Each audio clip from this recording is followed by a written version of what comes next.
포항의 한 가족은 30년 넘게 돼지에 열정을 쏟았습니다. 전국에 석돼지 300마리를 사모으고 5세대를 골라내고 유엔기구에 품종을 등재시키기까지 했습니다. 그런데 그 돼지가 조선시대에 그 돼지와 같은 것이냐는 질문에 그 아들인 이한보름 대표는 모른다고 답합니다. 30년을 바친 사람이 왜 모른다고 하는 걸까요?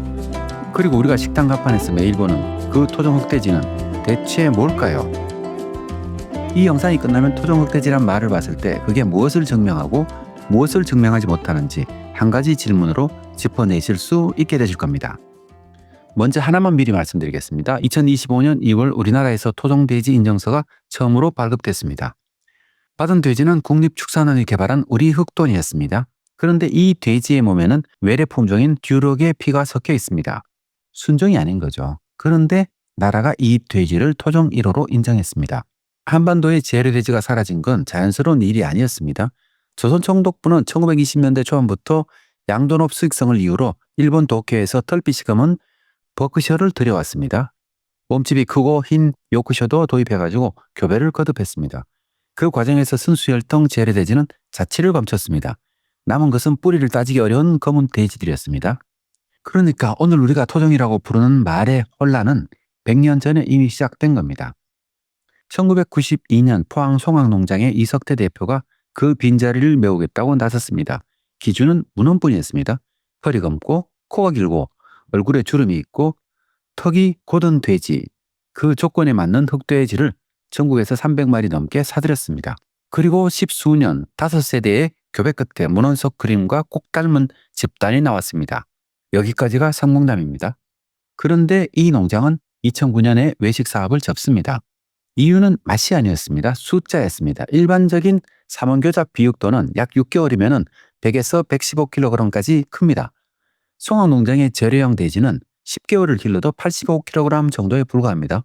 같은 돈살을 더 오랫동안 사용하고 사료비와 인건비를 더 들이고도 내다 팔 고기는 더 적었습니다. 20%를 고기값을 더 비싸게 받아왔지만 원가를 감당하지는 못했습니다. 수천 마리까지 늘었던 집단은 연구용 일부만 남기고 정리됩니다. 맛이 없어서 사라진 게 아닙니다. 시장이 더 짧은 시간에 더 많은 고기를 내는 돼지를 골랐기 때문입니다. 그런데 이상한 게 있습니다. 이 농장은 지금 또 돼지를 치고 있습니다. 망한 사업의 돼지가 왜 아직 살아있을까요? 토종 돼지를 2대째 길러온 이한보름 대표는 우리 채널에도 사실 한번 출연했었죠. 아버님이 물려준 돼지를 그냥 계속해서 기르는 것에서 멈추지 않고 이 집단의 유전적 특징을 깊이 파고들었습니다.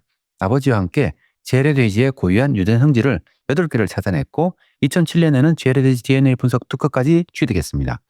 버크셔나 요크셔 같은 외래 품종에는 없는 염기서열이 이한보름 대표가 길러온 그 재래종 집단에 남아 있었습니다. 2019년 한국총축기회량협회가 이 돼지를 총축으로 인정했습니다. 민간 농장으로는 처음이었습니다. 2020년 9월에는 유엔 식량농업기구 FAO의 가축 다양성 정보 시스템 DADIS의 경북돈이라는 이름으로 등재됐습니다. 국내 돼지 품종으로 30번째, 민간 농가로는 첫 사례였습니다. 자, 여기까지 오면 우리는 자연스럽게 이렇게 생각합니다. 조선시대 돼지가 드디어 복원됐구나. 그런데 정작 그 30년 당사자는 그렇게 말하지 않습니다. 과거의 돼지와 지금의 돼지가 완전히 같으냐는 질문에 이 대표는 모른다고 합니다. 사실은 아니라고 답했죠. 이유는 단순하고 그래서 더 무섭습니다. 비교할 대상이 없기 때문입니다. 조선시대 돼지의 DNA 시료가 남아있지 않습니다. 대조군이 없는데 같다라고 말할 방법이 과학에는 없습니다. 그런데 30년이 증명한 것은 이겁니다. 이 돼지는 외래 품종과 다르다.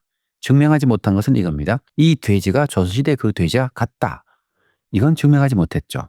하지만 우리의 기억 속에서 옛 돼지 품종과 외모는 유사하다. 특징이 있잖아요. 여기서 우리가 토종이라는 말에 걸어둔 기대 하나가 무너집니다.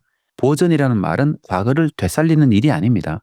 남은 개체와 기록을 놓고 무엇을 이어갈지를 정하고 그 과정을 세대마다 적어두는 일입니다. 그래서 송악농장의 30년이 값진 이유는 태초의 순수함을 증명해서가 아니라 사라질 수 있었던 집단 하나를 기록과 함께 남겨왔다는 그 점입니다.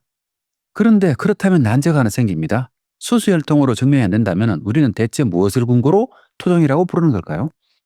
여러분도 궁금하시죠? 여기까지 한 농장이 30년을 걸고도 순수함은 증명할 수 없었다는 걸 봤습니다. 이 질문을 국가도 똑같이 마주쳤습니다. 그리고 국가는 정반대의 방향으로 답했습니다. 같은 재래돼지 유전자원을 넣고 우리는 두 갈래로 갔습니다. 하나는 보전입니다. 집단의 혈통과 특징을 관리하며 다양성을 다음 세대로 넘기는 일. 송악농장의 경북돈이 여기 있습니다. 다른 하나는 육정입니다. 원하는 형질을 가진 개체를 골라 교배해가지고 맛과 성장과 번식을 여러 세대에 걸쳐서 안정시키는 일. 국립축산과학원은 제주 재래 흑돼지의 육질과 랜드레이스 계통의 성장 번식 능력을 활용해가지고 2005년부터 2013년까지 난충 맛돈을 만들었습니다. 2024년 국립축산과학원 설명에 따르면 근내 지방 함량이 약 10%로 일반 돼지보다 높았습니다. 우리 흑돈도 같은 길입니다. 보건 재래돼지 계통인 촉진 참돔과 자체 육성한 촉진 듀록을 활용해가지고 2015년 개발했고 2016년부터 농가에 보급했습니다. 2016년부터 2025년까지 시돼지 1771마리가 나왔습니다. 이건 옛날 돼지의 복제가 아닙니다. 재래돼지를 재료로 삼아가지고 오늘 농가가 키울 수 있는 돼지를 새로 만든 겁니다.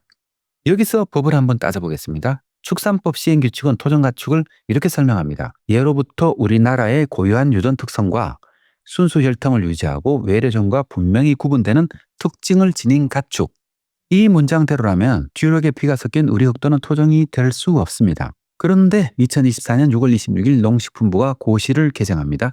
돼지의 인정 기준이 재래종과 개량 재래종으로 갈라졌습니다. 개량 재래종은 몸 전체가 검어야 하고 종축 등록기관이 세대별 혈통 기록으로 재래종의 후대임을 확인할 수 있어야 합니다. 코끝색, 유두 같은 외모하고 번식의 실격 조건도 따라붙습니다. 그리고 2025년 2월 이 기준으로 국내 1호 개량 재래종 토종 돼지가 나옵니다.